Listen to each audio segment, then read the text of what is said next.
पाठशाला का उल्लेख हमारे शास्त्रों में है, तो इसे सब्सक्राइब करें और अपने आत्मा को पढ़ाई के टेंशन से मुक्त करें।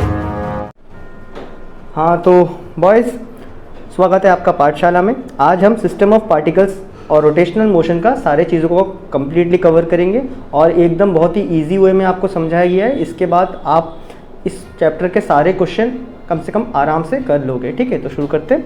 तो रिजिड बॉडी होता क्या है पहली बात। ठीक है, तो रिजिड बॉडी वो होता है जिसका एक डेफिनेटली शेप होता है, मतलब एक पर्टिकुलर शेप होगा, जैसे आलू, टमाटर, स्टील हो गया, ये सबका शेप होता है। लेकिन हाँ, आप इन सबको रिजिड बॉडी नहीं बोलोगे। तो रिजिड बॉडी बोलने के लिए पहला बात जो होना है कि ये परफेक्टली डेफिनेट और अनचेंज शेप होना। The distance between the all pairs of particles of such body do not change.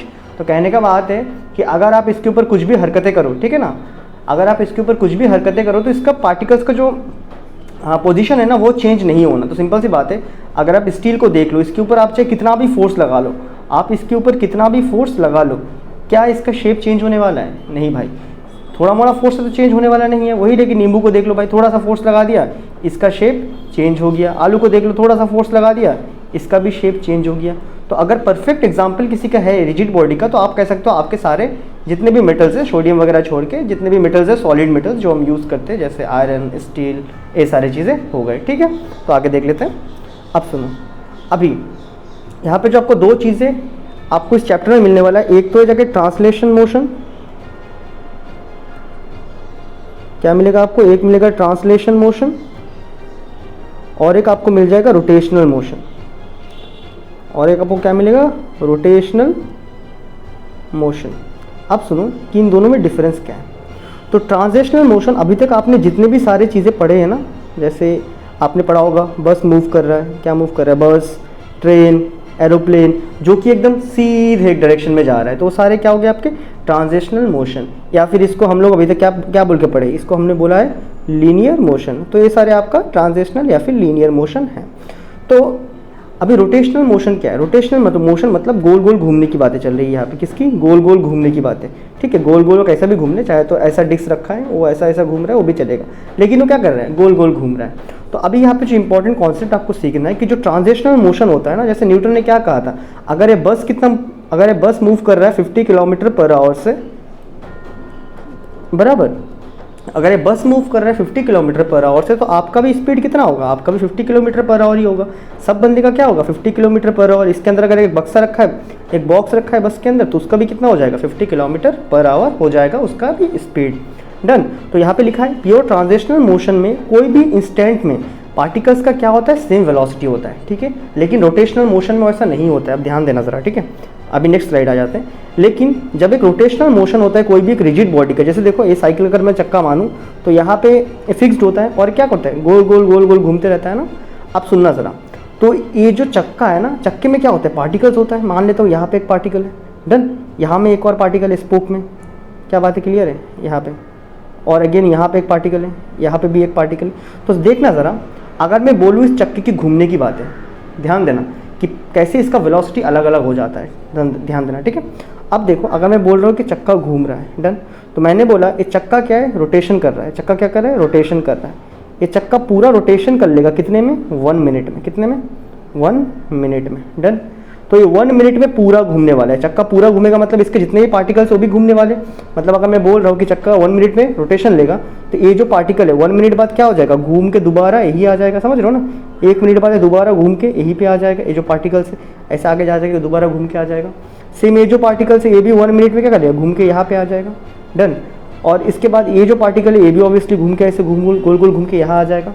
तो यहाँ ज़रा समझने वाला बात क्या है, अगर आप देखोगे ये जो सेंटर वाला पार्टिकल है, क्या वो घूम रहा है या नहीं? हो वो क्या घूम रहा है? क्या उसका पोजीशन चेंज हो रहा है? वो जहाँ पे था वहीं पे ही है ना, वो तो घूम ही नहीं रहा है ना। इसलिए याद रखना कि जो सेंटर ऑफ पार्टिकल होता है ना, या फिर जिसे आप सेंटर ऑफ मास बोलोगे थोड़ा देर बाद, समझ गया ना, जिसे आप सेंटर ऑफ मास बोलोगे थोड़ा देर बाद, या फिर जो आपका सेंटर पार्टिकल है, समझ रहे हो, आपका जो सेंटर पार्टिकल है, या फिर आप उसे थोड़ा देर बाद सेंटर ऑफ मास भी कहने वाले हो, तो इसका वेलोसिटी कितना होता है? इसका वेलोसिटी क्या होता है? 0 होता है। क्यों 0 हो जाता है? अभी तो मैंने बताया कि भाई ये गोल गोल घूमने वाला है, ये गोल गोल घूमेगा, ये वाला पार्टिकल भी गोल गोल एक चक्कर मार लेगा रोटेशन में, लेकिन जब ये घूम रहा होगा क्या ये पार्टिकल घूमने वाला है? नहीं घूमेगा। जब नहीं घूमेगा, डिस्प्लेसमेंट नहीं होगा, तो उसका वेलोसिटी भी 0 होने वाला है।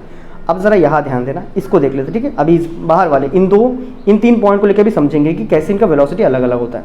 तो जब ये वाला पार्टिकल घूमने वाला है, इसको देखो, अगर मैं इसका डिस्टेंस बोलूँ, देखो अगर मैं बोलूँ ये रेडियस है, ठीक है, मान लेते हैं 4 मीटर का रेडियस है, बहुत बड़ा हो गया बट मान लेते हैं, ठीक है, कोई दिक्कत नहीं है। और ये जो पार्टिकल है ये सम सॉर्ट ऑफ 3 मीटर पे, और ये जो सेकंड पार्टिकल है कितने में, 2 मीटर में। समझना ज़रा, चैप्टर अभी क्लियर हो जाएगा तुम्हारा।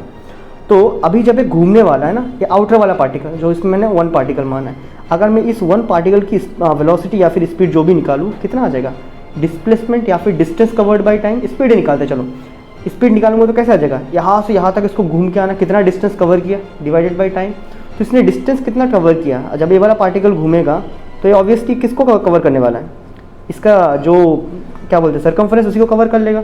सर्कमफ्रेंस का फॉर्मूला 2 पाई, ठीक है, और रेडियस कितना है इसका 4।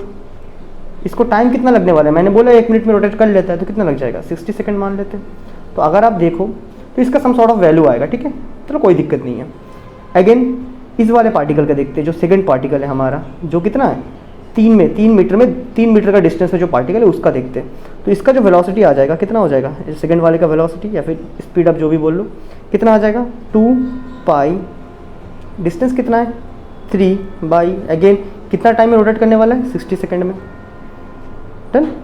अगेन सेम आप देख लोगे थर्ड वाले का वेलोसिटी देख लो, जो ए वाला, जो ए पार्टिकल था आपका थर्ड वाले में, कितना 2 मीटर की दूरी में था, इसका वेलोसिटी कितना होगा 2 पाई आर, आर कितना है 2 है इस बार, बाई 60।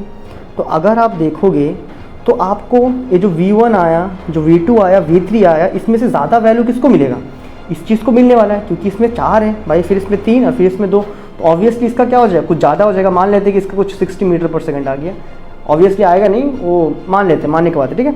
इसका क्या आएगा, उससे थोड़ा कम आ जाएगा, मान लेते 50 मीटर पर सेकंड आया, इसका कितना आ जाएगा 40 मीटर पर सेकंड आ जाएगा।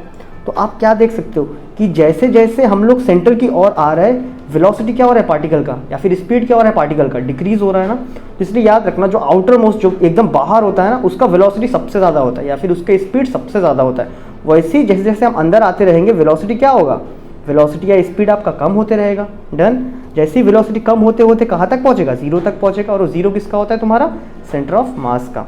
तो यही मेरा मेन फंडा था समझाने के लिए कि आपका जो ट्रांजिशनल मोशन होता है उसमें सारे पार्टिकल के वेलोसिटी सेम होता है, लेकिन ये जो रोटेशनल मोशन वाला चैप्टर है इसमें क्या होता है, सारे पार्टिकल्स के अलग अलग वेलोसिटी आ जाते हैं, और उसी लिए हमें इस चैप्टर को एक्स्ट्रा फोकस के साथ पढ़ना पड़ता है, क्योंकि भाई इसमें अलग अलग वेलोसिटी आ रहा है। तो याद रखना, जैसे इसमें सारे वेलोसिटी सेम नहीं है तो इसमें कॉन्सेप्ट भी अलग अलग आएगा। तो इसीलिए ना हम जब इसमें लिखते हैं ना, इसमें हम लोग क्या लिख देते हैं, एक लिखते हैं मोमेंट ऑफ मास, क्या लिखते थे, मोमेंट ऑफ मास, ठीक है। इसमें आपको मिलेगा moment of mass, moment of force, moment of inertia, फिर आपका मोमेंट ऑफ मोमेंट, मतलब जो लीनियर मोमेंट है, ये सारे मोमेंट मिलेंगे। क्यों मिलेंगे, और जब भी बताएगा ना ये सम सॉर्ट ऑफ डिस्टेंस बताएगा। जैसे यहाँ पे मैंने 2 3 4 लिया था ना, तो यहाँ पे वो r बताएंगे उस डिस्टेंस को, कि r डिस्टेंस में है, ठीक है ना, क्योंकि सबका तो अलग अलग होने वाला है। आपको कोई एक पर्टिकुलर पॉइंट को बताना है तो बताना पड़ेगा कितना डिस्टेंस में, आया बात समझ में। लेकिन हाँ भाई ये बात सच है कि ये जो लाइन में जितने पार्टिकल्स रहेंगे 2 सेंटीमीटर में, सबका वेलोसिटी सेम होगा, लेकिन उससे आप थोड़ा आगे चले जाओगे तो वहाँ आपको अलग अलग मिलेंगे, आया बस समझ में। उससे थोड़ा आगे जाओगे आपको फिर से अलग अलग मिल जाएंगे। ये वीडियो थोड़ा बड़ा हो सकता है लेकिन एडजस्ट कर लेना, क्योंकि ये काफ़ी डिटेल्ड और कॉन्सेप्चुअल चैप्टर है, ठीक है। ये आपका मोटिवेशन डाउन करने के लिए एक लौता चैप्टर काफ़ी है क्लास 11th का, डन। तो हम लोग मोटिवेशन डाउन नहीं करेंगे, हम लोग इसको बढ़िया से कंप्लीट कर लेंगे। चलो आगे बढ़ते हैं।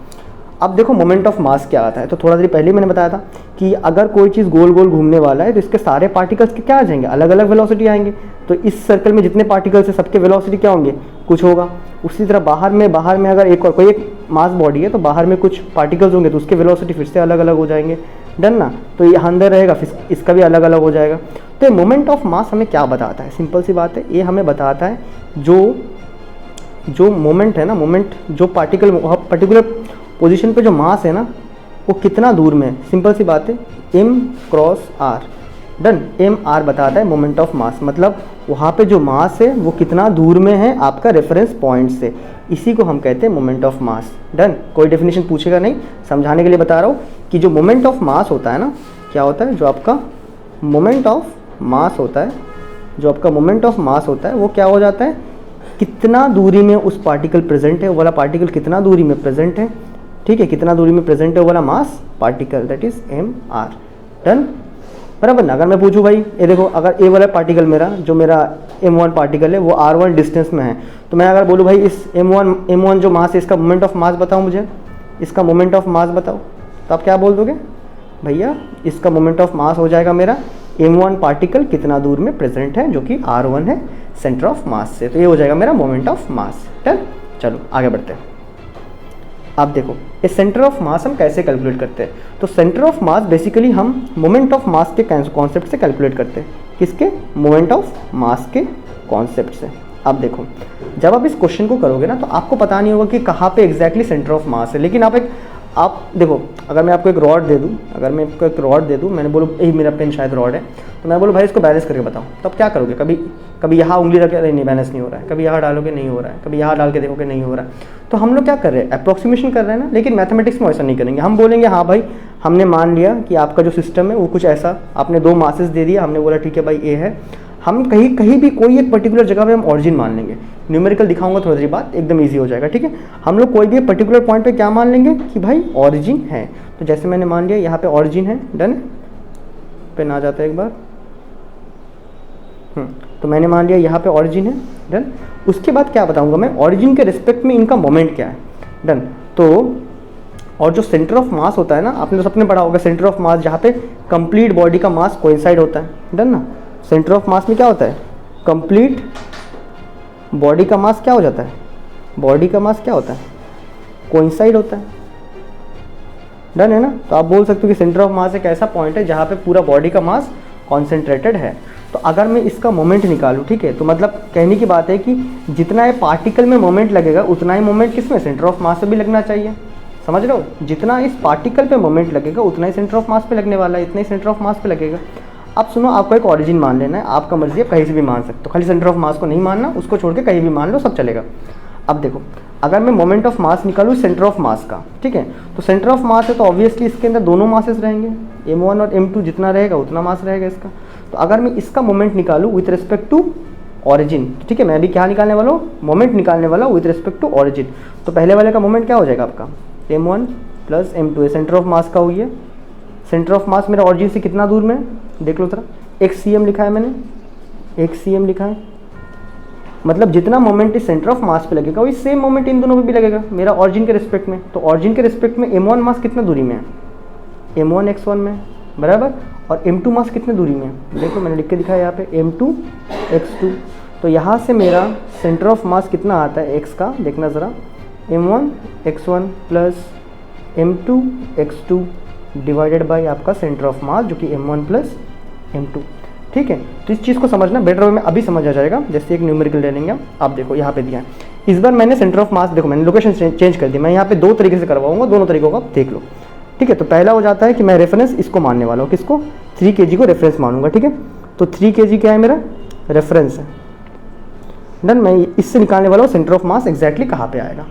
तो डायग्राम दिया है, अब देखो मैंने सेंटर ऑफ मास मान लिया कि 1 cm की दूरी में है, वो हमारा रैंडम है, आप कहीं भी मान लो, यहाँ लिख के भी 1 cm लिख लो, बात वही है, डन।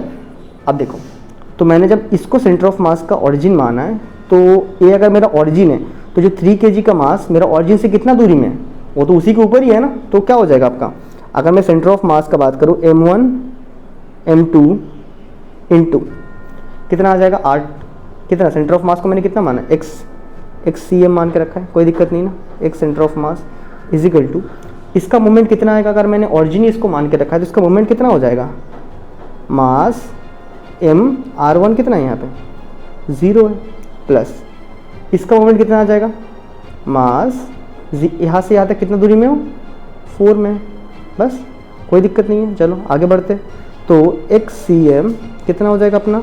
3 × 0 0, 5 4 सा 20 डिवाइडेड बाई, अभी m1 प्लस m2 कितना है? 5 6 7 8, दिख रहा है ना कितना है? यहाँ पे लिख देंगे ना, 3 + 5 कितना आ जाएगा आपका? 20/8। इसको आप काट सकते हो, 4 5, तो कितना आ रहा है? 4/5, डन। ये बातें समझ आया। इसको डिवाइड कर लो, कितना आएगा? इसको डिवाइड करोगे, इसको डिवाइड कर लोगे 0.8 कितना में मीटर में? 0.8 मीटर में आ रहा है। कहाँ से आ रहा है? मैंने रेफरेंस कहाँ से लिया? यहाँ से लिया, तो यहाँ से 0.8 मीटर में समझ लो यहाँ से कितना मीटर में आ रहा है वो 0.8 मीटर में। डन। तो यहाँ से लिख लेते हैं भाई, यहाँ से कितना रहेगा आपका 0.8 मीटर में है। डन। सेकंड केस मानने वाले, देखना ज़रा, यहाँ से 0.8 मीटर में आया। डन। तो सेकंड केस में मान रहा हूँ, सेकंड केस में यहाँ से ऑरिजिन मान रहा हूँ। कहाँ से मान रहा हूँ? यहाँ से ऑरिजिन। देखो आप इसको कर दोगे आंसर आपका सही आ जाएगा, बस समझाने के लिए बता रहा हूँ कि यहाँ से भी ऑरिजिन माना जा सकता है। अब मैं 5 से ऑरिजिन मान रहा हूँ, तो अब मैं यहाँ से अगर ऑरिजिन मान लूँगा तो कितना आ जाएगा मेरा? देखो यहाँ से मैं मान रहा हूँ ऑरिजिन, तो सेंटर ऑफ मास अगेन 3, समझ लो ना, m1 plus m2, m1 plus m2। मैं इस बार इस डिस्टेंस को मान लेता हूँ कि यहाँ से क्या है, सम सॉर्ट ऑफ y है। मानने में क्या दिक्कत है? मान लेते हैं y है इजिकल टू ए वाला मास, पहले वाला क्या आ जाएगा m, ये तो मेरा ऑरिजिन पे है, मान लेते हैं इस बार, तो 0 प्लस सेकेंड वाला मास m2, कितना दूर में मेरा m2 जाके मेरा 3 है, कितना दूर में 4 में है, ले लिया, कोई दिक्कत है नहीं है। सो यहाँ से y इजिकल टू कितना आएगा 3 4 12 बाई 5 6 7 8। तो इसको डिवाइड करने कितना आएगा 8 1 8। आ रहा है बात समझ में? 8 1 8 और आ गया 8 1 8 9 10 11 12 बराबर 1.5 आ रहा है। तो अगर आप यहाँ से भी नापोगे तो अगर आप 5 को रेफरेंस मानते हो तो आपको कितना मिलेगा, वो कितनी दूरी में मिलेगा 1.5 पे मिलने वाला है। आया बात है समझ में? ये शायद मैंने यहाँ पे गलती किया, दोबारा इसको काटते रखो, मिल नहीं रहा है। 20 डिवाइडेड बाई 8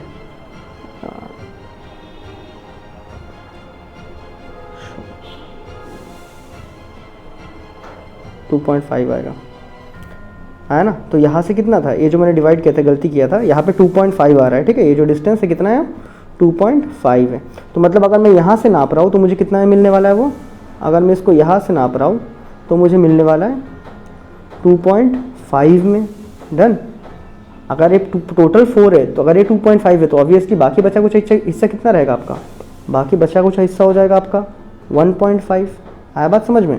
और वही अगर मैं दूसरे मास से रेफरेंस लेकर नापता हूँ तो मुझे कितना मिल जाएगा 1.5 मीटर में। आया बात समझ में?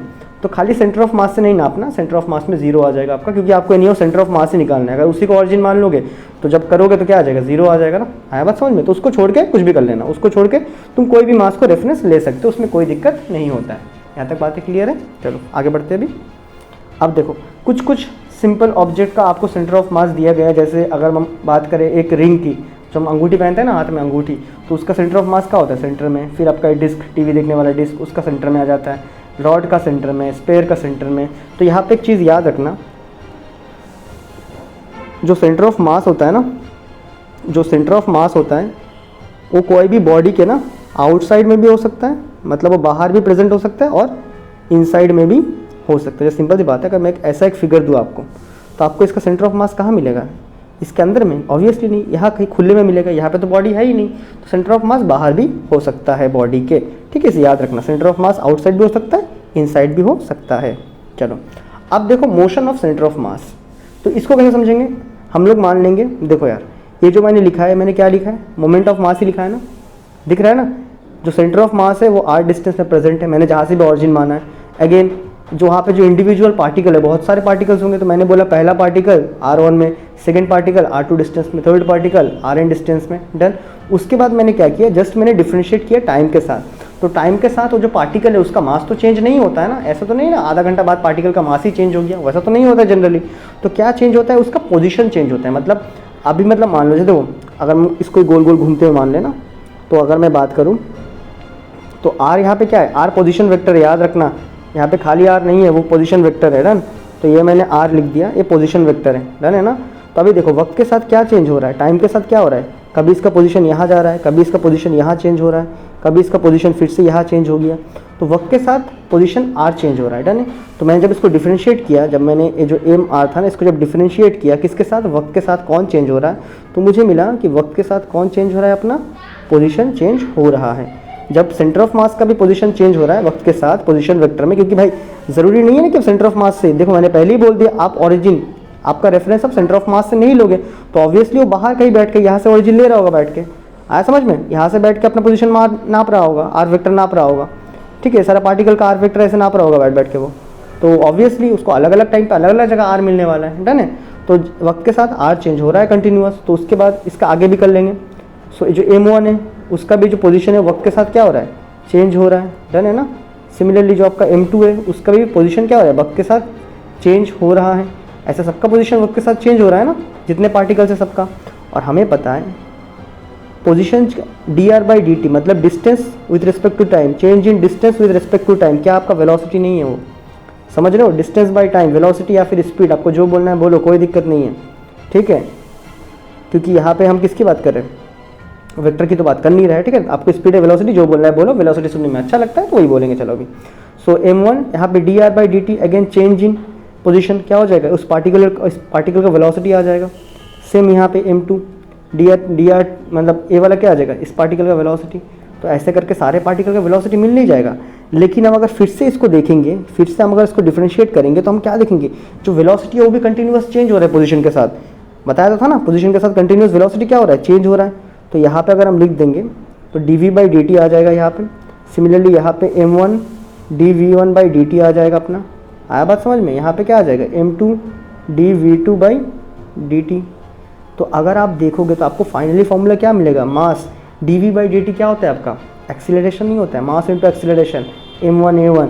तो दिख रहा है ना, सेंटर ऑफ, देखो यार इसका मतलब ये होता है सेंटर ऑफ मास पे जितना फोर्स लगने वाला है ना, सेंटर ऑफ मास पे जितना फोर्स लगेगा वही फोर्स क्या होगा, सारे इंडिविजुअल पार्टिकल के सम पे होगा। मतलब उसको उल्टा बोलते चलो, ये जो इसके अंदर जितने सारे पार्टिकल्स है ना, इसके अंदर जितने सारे पार्टिकल्स है ना, मान लेते हैं कि इतने सारे पार्टिकल्स है, तो इन पार्टिकल्स पे जितना फोर्स लगने वाला है ना, इन पार्टिकल्स पे जितना फोर्स लगने वाला है वही इन पार्टिकल्स पे जितना फोर्स लगेगा ना, सबको अगर आप सम कर लोगे तो वही अमाउंट ऑफ फोर्स कहाँ लगेगा, आपका सेंटर ऑफ मास पे लगेगा। वही तो लिखा है यहाँ पे कि आपका जो, अगर मैं बोलूँ आपका जो इंडिविजुअल पार्टिकल पे जितना मास इंटू एक्सीलरेशन फोर्स लगने वाला है, इंडिविजुअल पार्टिकल्स पे जितने फोर्स लगेंगे उन सबको अगर सम कर लोगे तो उतना फोर्स किस में लगेगा, आपका सेंटर ऑफ मास वाले पार्टिकल्स पे लग जाएगा। चलो अब देखो, सेंटर ऑफ मास जो होता है ना वो उसका पोजीशन चेंज नहीं होता। सिंपल सी बात है, मैंने अगर एक बॉम्ब फोड़ दिया, इसको थोड़ा ध्यान से समझना, अगर मैंने एक बॉम्ब यहाँ पे फेंका, फेंकने के बाद हवा में फट गया, ठीक है, हवा में जगह फट गया, जैसे ही फटा होगा इसके कुछ चीथड़े उड़े होंगे, एक चीथड़ा एक चीथड़ा एक चीथड़ा। फिर अगर मैं इनका एक मान लो कि तीन आपके पास पार्टिकल्स है, इनके हम सेंटर ऑफ मास निकाल सकते हैं कहीं से भी रेफरेंस लेके, R1 वगैरह कर करके ऐसा करके सेंटर ऑफ मास निकाल सकते हैं ना। तो जब आप सेंटर ऑफ मास निकालोगे आपको पता चलेगा भाई सेंटर ऑफ मास ऐसे इसमें आ रहा है। तो मान लेते हैं फटने का 1 सेकंड बाद सारे पार्टिकल्स यहाँ पे था, तब उसका सेंटर ऑफ मास यहाँ आया था। फटने के 2 सेकंड बाद सारे पार्टिकल्स कहाँ आ गए, एक यहाँ आ गया, एक यहाँ आ गया, एक और यहाँ आ गया। तब मैंने दोबारा सेंटर ऑफ मास कैलकुलेट किया, मुझे पता चला ये भी एक लाइन में है। उसके बाद 3 सेकंड बाद सारे पार्टिकल्स यहाँ आ गया, यहाँ पे एक, यहाँ पे एक, तब मैंने फिर से सेंटर ऑफ मास निकाला, मुझे पता चला सेंटर ऑफ मास यहाँ पे आ रहा है। तो याद रखना कि जब भी कोई एक बॉम्ब वगैरह कुछ भी फटता है ना, तो उसके पार्टिकल्स अलग अलग डायरेक्शन में जाते हैं, लेकिन उसका सेंटर ऑफ मास क्या होता है, वो ट्रैजेक्टरी को फॉलो करता है। जो प्रोजेक्टाइल का ट्रैजेक्टरी है ना वही फॉलो करता है। मैंने लिखा है when a bomb explode in a parabolic path different fragments goes in different path which complex trajectories but centre of mass continue to travel in the same parabolic path. और यहाँ पे आपको अगर डाउट आ रहा है कि भैया सेंटर ऑफ मास बॉडी के बाहर कैसे चले गया, तो मैंने थोड़ी देर पहले ही बताया था सेंटर ऑफ मास बॉडी के अंदर भी हो सकता है, बॉडी के बाहर भी हो सकता है। ठीक है, आगे देखते हैं। अब देखो लीनियर मोमेंटम, सेम वही बात है, यहाँ पे भी कहना वही कहानी है, सेम वही मास वाला कहानी है। तो मैंने बोला मेरे बॉडी पे बहुत सारे पार्टिकल्स हैं, ठीक है, मेरे बॉडी पे बहुत सारे पार्टिकल्स हैं, मेरे बॉडी या फिर कोई भी मैंने जो बनाया यहाँ पे उसमें बहुत सारे पार्टिकल्स हैं। तो यह भी क्या कहता है, ये जो मोमेंटम का कहानी क्या कहता है ये जो इंडिविजुअल पार्टिकल्स पे जितने मोमेंटम लग रहा होगा ना, ये जो इंडिविजुअल पार्टिकल्स पे जितना मोमेंटम लग रहा होगा उतना मोमेंटम, ये जो इंडिविजुअल पार्टिकल पे जितना मोमेंटम लग रहा होगा, अगर वो सारे मोमेंटम को आप सम कर लोगे, सारे मोमेंटम को आप सम कर लोगे तो वही वाला मोमेंटम आपका सेंटर ऑफ मास में मिल जाएगा। आपको आया समझ में, ये जो इंडिविजुअल पार्टिकल में जितने मोमेंटम लग रहा होगा अगर उन सबको आप सम करोगे तो आपको सेंटर ऑफ मास में मोमेंटम मिल जाएगा। वही लिखा है यहाँ पे, ये जो इंडिविजुअल पार्टिकल्स का जो मोमेंटम है ना उसको अगर हम सम कर लेते हैं तो हमको क्या मिलता है, नेट मोमेंटम मिलता है, जो किसका होता है, सेंटर ऑफ मास का होता है। और इसको मैंने लिखा भी है, मोमेंटम का फॉर्मूला तो सबको पता है ना, मास इनटू वेलोसिटी। तो मैंने लिखा है सेंटर ऑफ मास में कैपिटल एम क्या होता है, अपना सेंटर ऑफ मास होता है, ठीक है ना। ये जो क्या होता है सेंटर ऑफ मास मतलब सारे इंडिविजुअल मासेस का सम, डन है, सारे इंडिविजुअल मासेस का सम और एक एक पार्टिकल्स का लीनियर मोमेंटम लिखा है मैंने। समझ रहे हो ना, सारे इंडिविजुअल मोमेंटम का, सारे इंडिविजुअल पार्टिकल्स का मोमेंटम निकाल लो, फिर उनको आपस में सम कर लो, तो आपको कहाँ सेंटर वाले जो सेंटर ऑफ मास में जो सेंटर ऑफ मास में उसका मोमेंटम मिल जाएगा। डन। ये तो सिंपल सी बात है एकदम, इसमें कोई समझने वाला बात ही नहीं रहा। अब देखो वेक्टर और क्रॉस प्रोडक्ट, तो देखना, तो अच्छा यहाँ पे सारे वेक्टर होते हैं, ठीक है, मैं ढूंढना, मेरे को मिला नहीं कहाँ से लिखते हैं, तो मैंने ऐसे लिख दिया, ठीक है। तो अगर हम देखो क्रॉस प्रोडक्ट कब हम यूज़ करते हैं, तो याद रखना जब दो वेक्टर मिलके, कितना, जब दो वेक्टर क्वांटिटी आपस में कंबाइन होके तीसरा वेक्टर बनाए, थर्ड वेक्टर। आया समझ में? जैसे अगर मैं बोलूँ सिंपल सी बात कर लेते हैं, जैसे अपना टॉर्क वगैरह आएगा ना, उसमें दो वेक्टर या फिर एक वेक्टर, सिंपल सी बात है। देखो जैसे हम लोग टॉर्क निकालेंगे, टॉर्क क्या था, आर क्रॉस एफ था या एफ क्रॉस आर था, बताओ। तो कुल मिला के टॉर्क एक वेक्टर क्वांटिटी है, वो किससे बन रहा है, एडिशनल दो वेक्टर मिलके ना। जैसे देखो आई जे ये सब यूनिट वेक्टर होते हैं, आपको पता है ना, डायरेक्शन बताता है, एक्स का एक, वाई का एक, ए जेड का, एक्स का डायरेक्शन वाई बताएगा, और वाई का डायरेक्शन, एक्स का डायरेक्शन आई बताता है, वाई का डायरेक्शन जे, और जेड का डायरेक्शन के बताता है। ये सबको तो आपको बताया ना बढ़िया से एकदम, इसमें तो उतना कोई माथा पीछी वाला करने वाला काम है ही नहीं। तो अब सुनो, वेक्टर प्रोडक्ट हम क्या कब यूज़ करेंगे, जब दो वेक्टर मिलके थर्ड वेक्टर बनाएगा। आया बात समझ में? अब इसे करने का रूल क्या है समझो ज़रा, सिंपल सी बात है, A cross B is equal to A B sine theta, ये तो आप रट लो। और यहाँ पे जो करना है वो मैं आपको बताता हूँ। आपको यहाँ पे अपना राइट हैंड यूज़ करना है हमेशा। कौन सा hand? Right hand. Left hand से कोई नहीं करेगा, ठीक है। और फंडामेंटली मान लेते, देखो ए रहा अपना, ये अपना एक्स एक्सिस होता है, इसका डायरेक्शन कौन बताता है आपका, आई। ये आपका वाई एक्सिस होता है, इसका डायरेक्शन कौन बताता है आपका, जे। और आपका जो जेड एक्सिस होता है असल में वो कैसा होता है, ऐसा होता है, सीधा आपके तरफ आ रहा होता है, समझ रहे हो ना, सीधे स्क्रीन से बाहर आता है। डन। सीधे स्क्रीन से अगर बाहर आ रहा है, डन, वो जेड एक्सिस हो गया। और स्क्रीन के अंदर जा रहा है तो वो भी जेड एक्सिस है। समझ लो ज़रा, हम लोग जनरली ऐसा लिखते हैं, ठीक है, हम लोग जनरली ऐसा लिखते हैं, जेड लिखते हैं ना, इसका मतलब जेड ऊपर नहीं, जेड कहाँ जा रहा है, आपकी स्क्रीन के अंदर जा रहा है। आया बात समझ में? आपकी स्क्रीन के सीधा अंदर, मतलब मेरा जो फ़ोन का स्क्रीन है इसका सीधा अंदर जा रहा है, ठीक है। ये हो गया पॉजिटिव जेड। मैंने जितने भी बनाए यहाँ पे सारे क्या है, पॉजिटिव है, सारे पॉजिटिव है। इसके ऑपोजिट वाले क्या हो जाएंगे, नेगेटिव वाले हो जाएंगे ना। तो एक्स के डायरेक्शन को हम आई से लिख देंगे, वाई के डायरेक्शन को जे से, और जेड के डायरेक्शन को के से। और जेड का बात, जेड कहा जाता है एकदम फ़ोन के अंदर जा रहा है, आपकी स्क्रीन के अंदर घुस रहा है। डन। अब देखना ज़रा, अब इसको निकालते कैसे, जैसे आई क्रॉस जे इजिकल टू के कैसे आता है। तो सिंपल सी बात है, आपको जब भी बोले आई, तो आई क्या है, एक्स का डायरेक्शन, यहाँ पे हाथ रखो, एक्स का डायरेक्शन में हाथ रखो, रखा, फिर जे को पकड़ने की ट्राई करो। जे कहाँ पे, यहाँ पे है ना, तो जे को पकड़ने का ट्राई करो। इन्हें पकड़ा, कहाँ आ रहा है आपका, कहाँ आ रहा है, देखो ये आ रहा है, बाहर की तरफ आ रहा है ना, पॉजिटिव में आ रहा है ना, बाहर की तरफ। आई क्रॉस जे इजिकल टू के पॉजिटिव आ रहा है ना, दिख रहा है आपको, आई क्रॉस जे इजिकल टू के पॉजिटिव की तरफ आ रहा है। डन ना, क्योंकि हम लोग हाइट पॉजिटिव मानते हैं ना बाहर की तरफ। अभी यहाँ पे केस लिया है तो बाहर ऐसा आ जाएगा। तो आई क्रॉस जे कितना आ रहा है, के आ रहा है, के मैंने पॉजिटिव, बाहर को मैंने पॉजिटिव माना है, ठीक है। डन। सिमिलरली जे क्रॉस आई करके देखो, तो जे मैंने यहाँ रखा, जे देखना ज़रा, जे मैंने यहाँ रखा, मैं आई को पकड़ने का ट्राई करने वाला, देखो जे क्रॉस आई, जे की तरफ मैंने हाथ रखा, के को आई को पकड़ने का ट्राई कर रहा हूँ। उंगली कहाँ जा रहा है, नीचे जा रहा है ना, राइट हैंड से करना। जे की तरफ हाथ रखा मैंने, आई को पकड़ने का ट्राई कर रहा हूँ, उंगली कहाँ घुस रहा है, नीचे घुस रहा है ना।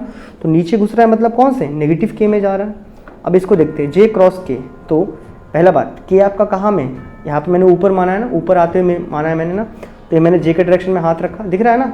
अब मैं किसको पकड़ने ट्राई कर रहा हूँ, किसको पकड़ने का ट्राई कर रहा हूँ, अपने ऊपर में कौन आ रहा है, के आ रहा है, उसको पकड़ने ट्राई कर रहा हूँ। उंगली कहाँ दिखा रहा है हमें, दिख रहा है, आई की तरफ दिखा रहा है। तो जे क्रॉस के क्या हो जाता है हमारा, आई हो जाता है।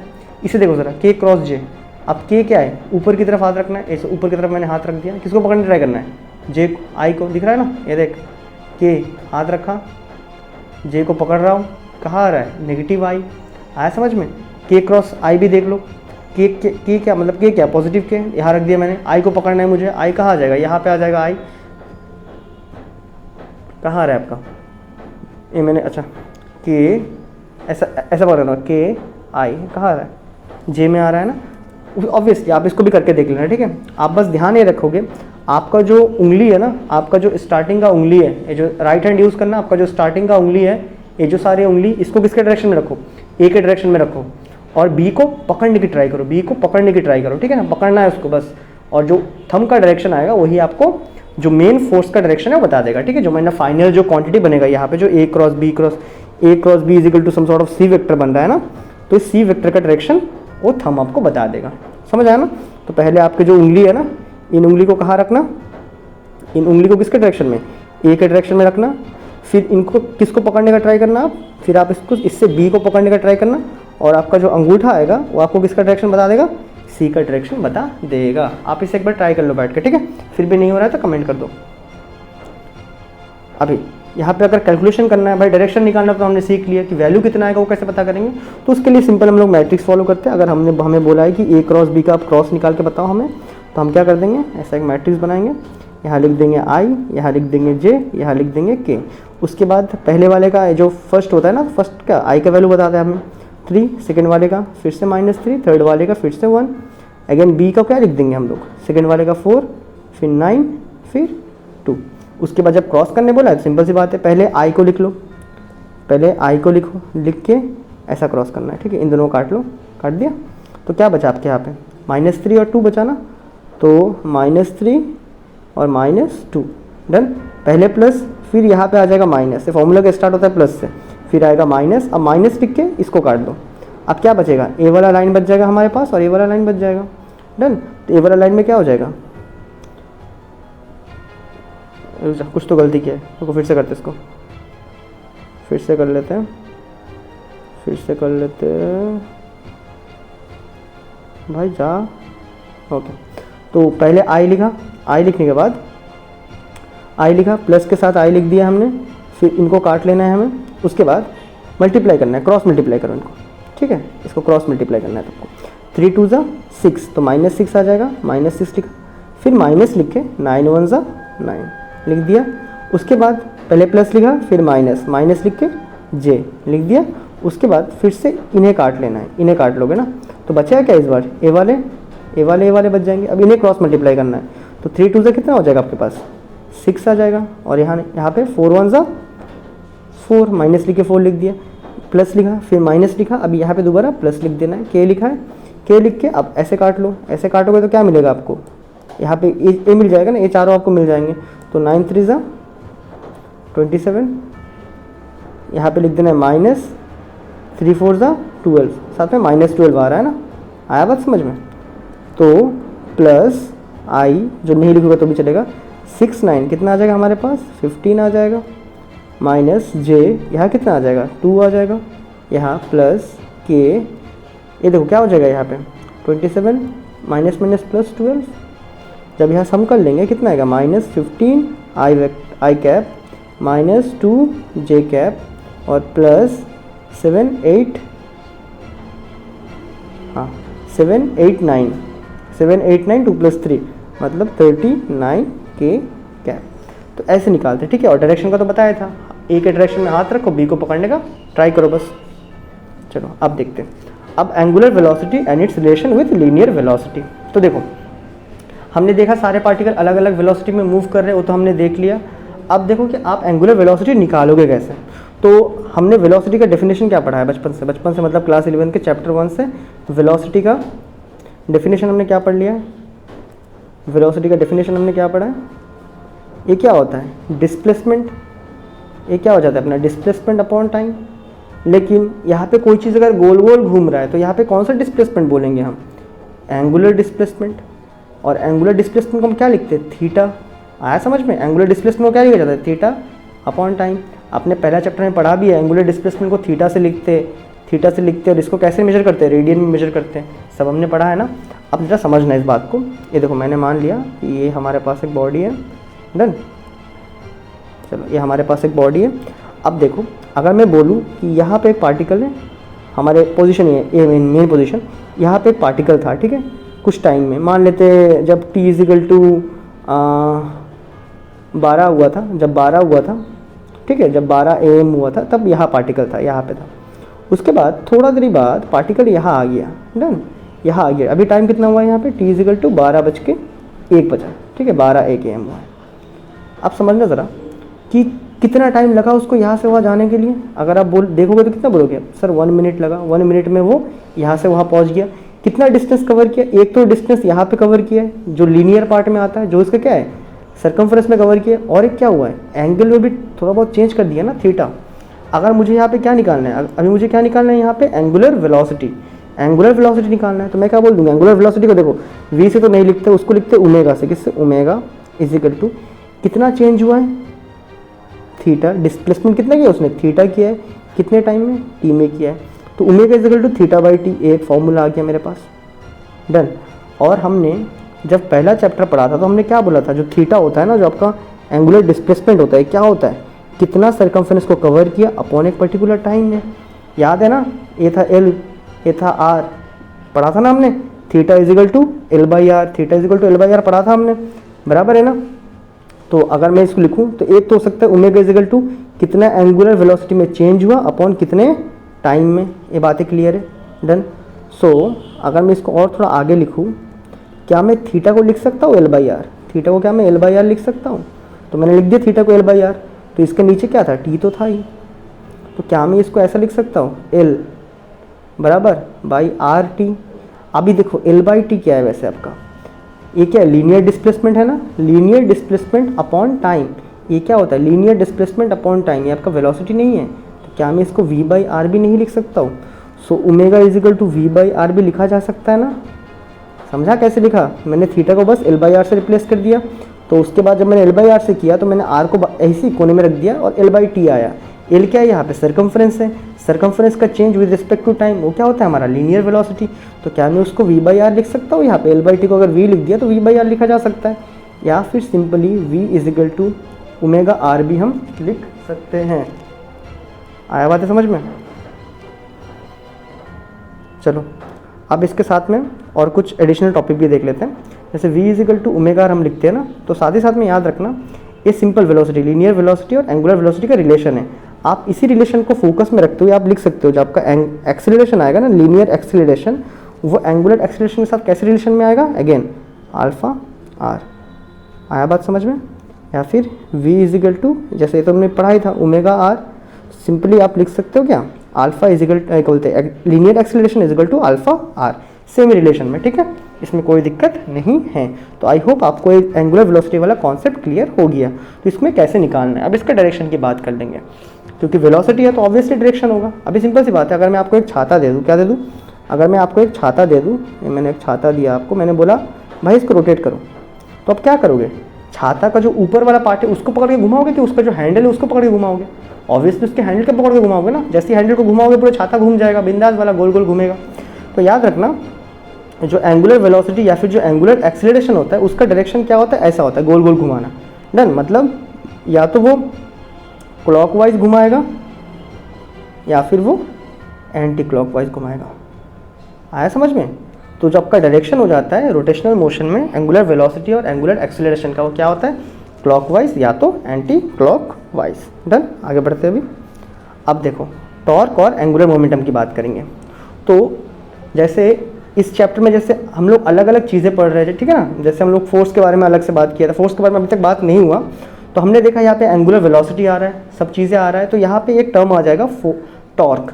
तो ये देखना है, टॉर्क जो होता है ना, ये टॉर्क बताता है आपको, सिंपल सी बात है, आपको ये टॉर्क बताता है।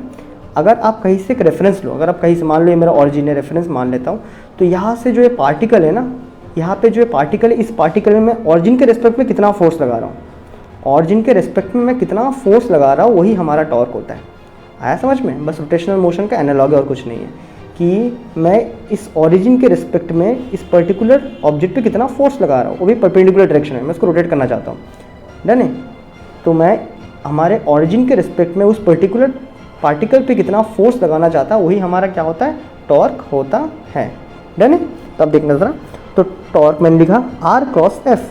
आर कितना दूरी में है, क्योंकि हर पार्टिकल अलग अलग दूरी में होगा ना, तो कितना दूरी में है और मैं उस पर कितना फोर्स लगा रहा हूँ, दैट इज़ योर टॉर्क। आया समझ में?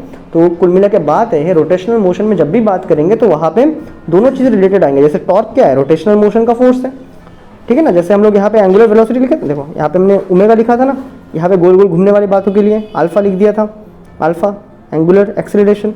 सिमिलरली ये टॉर्क क्या होता है हमारा, टॉर्क क्या बताता है हमें, टॉर्क बताता है हमें रोटेशनल मोशन की फोर्स के बारे में, और ये होता है आर क्रॉस एफ। डन। लगभग आपको देखो सब में आपको बस आर ही दिखेगा, एक्स्ट्रा एक आर ही दिखने वाला है और कुछ नहीं दिखने वाला है। पूरा चैप्टर में एक एक्स्ट्रा आर के साथ ही मल्टीप्लाई करते रहेंगे और कुछ नहीं करेंगे। डन। तो टॉर्क एक वेक्टर क्वांटिटी है ये रहा आर क्रॉस एफ हमने लिख दिया। क्या बात है, क्लियर है यहाँ तक। और इसको तोड़ेंगे तो फिर क्या आ जाएगा, आर एफ साइन थीटा। क्यों, हमने बताया था जब भी क्रॉस प्रोडक्ट रहेगा क्या रहेगा, क्रॉस प्रोडक्ट रहेगा, अगर उसको हम रिमूव करेंगे तो हमें क्या मिल जाएगा, साइन थीटा मिल जाएगा। यहाँ तक बातें क्लियर है। तो यहाँ पे मैं पढ़ देता हूँ, मतलब आपको रीड करके सुनाता हूँ। द रोटेशनल एनालॉग मतलब रोटेशनल मोशन में हम फोर्स को क्या बोलेंगे, मोमेंट ऑफ फोर्स या फिर टॉर्क बोलेंगे। ठीक है, देखो फिर से वही मोमेंट ऑफ मास पढ़ाया था ना, वही वाला मोमेंट, आर को मल्टीप्लाई करना है उन्हें बस। ठीक है, तो मोमेंट ऑफ फोर्स आया बात समझ में। तो मोमेंट ऑफ फोर्स को हम क्या बोल देंगे, टॉर्क बोल देंगे। आया बात समझ में। चलो ये मैंने लिख भी दिया, वहाँ पे आप पढ़ भी सकते हो जो लिखा है यहाँ पे। चलो अब आगे बढ़ते हैं। सेम हम दोबारा पढ़ेंगे क्या, लीनियर मोमेंटम या एंगुलर मोमेंटम। जैसे हमने एक बार रिकैप कर लेते हैं, हमने पढ़ा था एंगुलर वेलोसिटी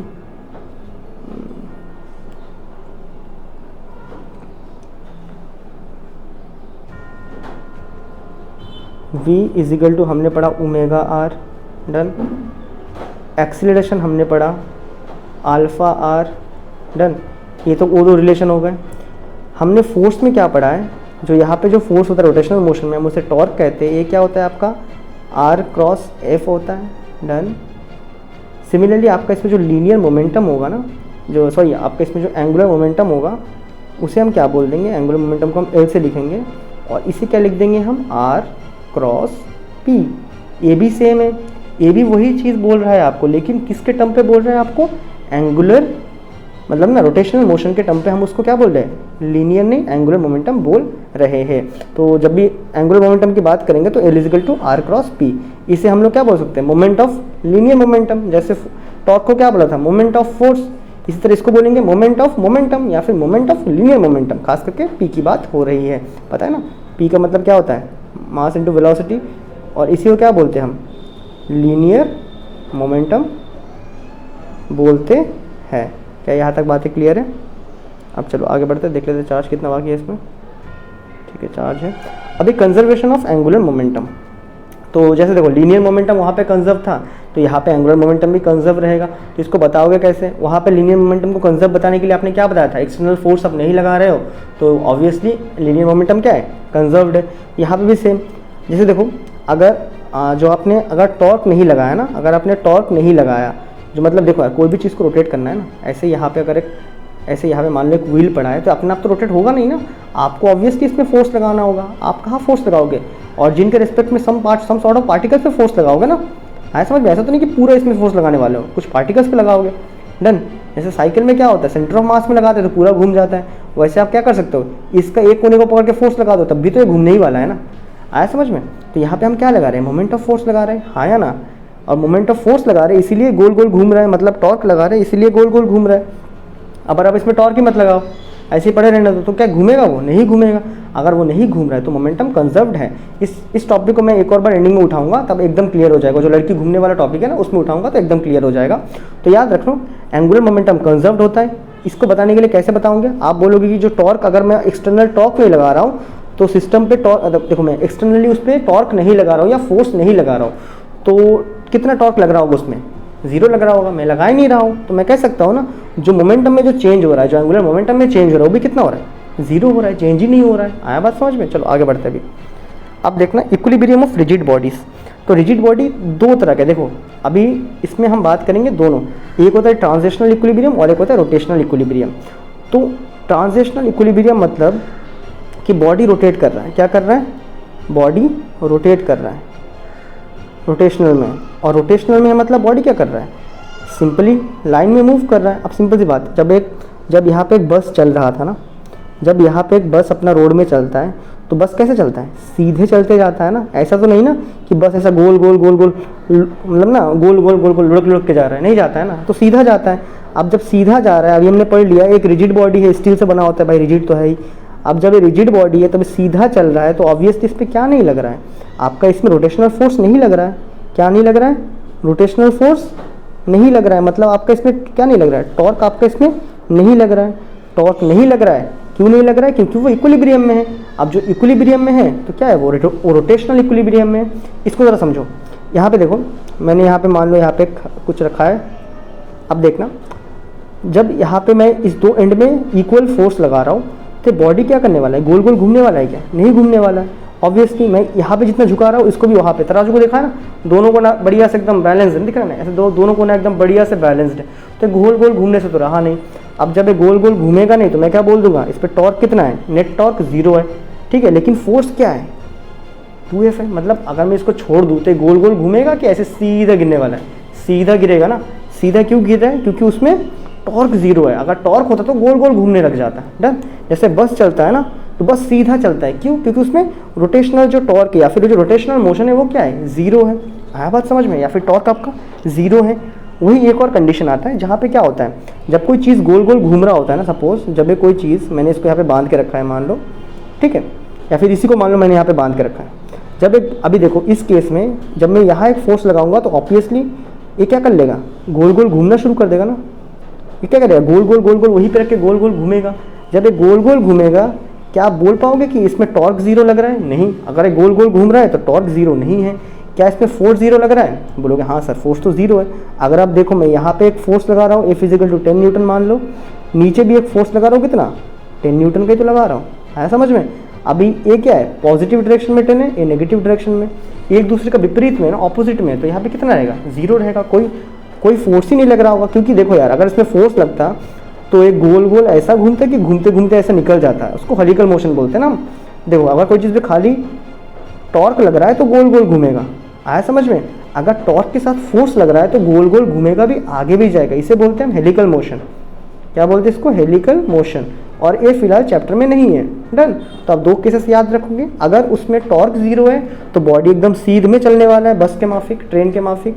अगर उसमें आपका फोर्स 0 लग रहा है, मतलब आपका फोर्स जो आप लगा रहे हो वो आप लगा तो रहे हो ऑब्वियसली, लेकिन नेट फोर्स क्या 0 लग रहा है, तो बॉडी क्या करेगा, गोल गोल घूमते रहेगा।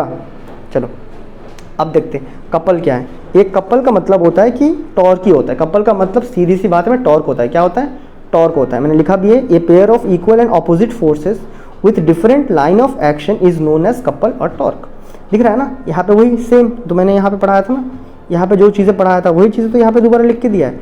आया समझ में। इसको क्या बोलते हैं हम, इसको बोलते हैं हम टॉर्क या फिर कपल बोलते हैं। ये couple produces rotational motion without translational, obviously, क्योंकि जब मैं यहाँ पे इसको रोटेट करवा रहा हूँ तो ऑब्वियसली इसमें लीनियर फोर्स कितना लग रहा होगा, लीनियर फोर्स 0 लग रहा होगा। क्या रोटेशनल फोर्स 0 लगेगा, रोटेशनल फोर्स या फिर जिसे हम क्या बोल देते हैं, जिसे हम बोलते हैं टॉर्क, क्या वो 0 लगने वाला है, नहीं भाई वो 0 नहीं लगेगा, वो कुछ सम सॉर्ट ऑफ टॉर्क वहाँ पे रहेगा। डन है। आओ आगे बढ़े। अब देखना इस कंडीशन को, देखो इसको देख के समझो कि मैंने यहाँ पे एक ठेका लगाया है। ठेका लगाने के बाद देखो ये जो चीज़ है पूरा बैलेंस्ड हो गया है, पूरा बैलेंस्ड हो गया। तो आप बताना एक कौन सा इक्विलिब्रियम में है, जो इक्विलिब्रियम में वही लेना है। देखो यहाँ पे सम सॉर्ट ऑफ फोर्स लग रहा है F1, यहाँ पे एक F2 लग रहा है। क्या इसका जो नेट फोर्स है वो 0 है, क्या बताओ आप बताओ, क्या इसका नेट फोर्स 0 है, क्योंकि यहाँ भी फोर्स लग रहा है, यहाँ भी फोर्स लग रहा है, दोनों सेम डायरेक्शन में लग रहा है, तो नेट फोर्स तो 0 नहीं है ऑब्वियसली। लेकिन क्या टॉर्क 0 है, हाँ भाई टॉर्क तो 0 है, क्योंकि हिल ही नहीं रहा है ना, हिलडुल नहीं रहा है तो ऑब्वियसली 0 है। और मैं बोल सकता हूँ यहाँ पे क्या आ चुका है, इसका सेंटर ऑफ मास आ चुका है ना, इसलिए बैलेंस भी है यहाँ पे। तो अगर मैं इसका मैकेनिकल एडवांटेज लगाऊँ तो मैं बोल सकता हूँ कि अभी ये बैलेंस्ड है। क्या है, अभी ये अपना बैलेंस्ड है। अगर ये बैलेंस्ड है तो इसका सेंटर ऑफ मास कितना यहाँ पे लग रहा होगा, 0 लग रहा होगा। अगर मैं इसके रेफरेंस में टॉर्क निकालूँ, टॉर्क निकालने के लिए हमेशा एक रेफरेंस लेना होता है ना, तो यहाँ पे मैं इसको सेंटर ऑफ मास को रेफरेंस ले रहा हूँ फिलहाल, क्योंकि बैलेंस्ड है वो। तो मैं क्या लिखूंगा, इसके द्वारा यहाँ पे जो टॉर्क लग रहा है वो कितना लगेगा आपका बताओ। यहाँ पे जो टॉर्क वाला लगेगा कितना लगेगा, फोर्स इंटू कितना है इसका डिस्टेंस, d1 है। आया समझ में।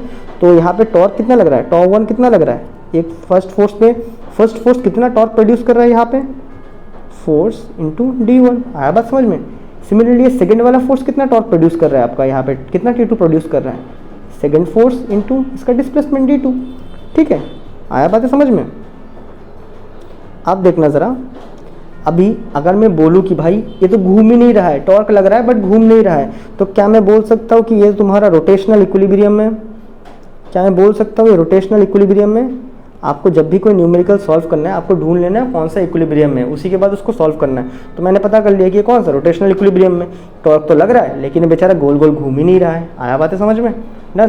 तो क्या मैं लिख सकता हूँ, ये दोनों पे जो टॉर्क लग रहा है वो इक्वल अमाउंट में लग रहा है, ऑपोजिट डायरेक्शन में है। आया समझ में?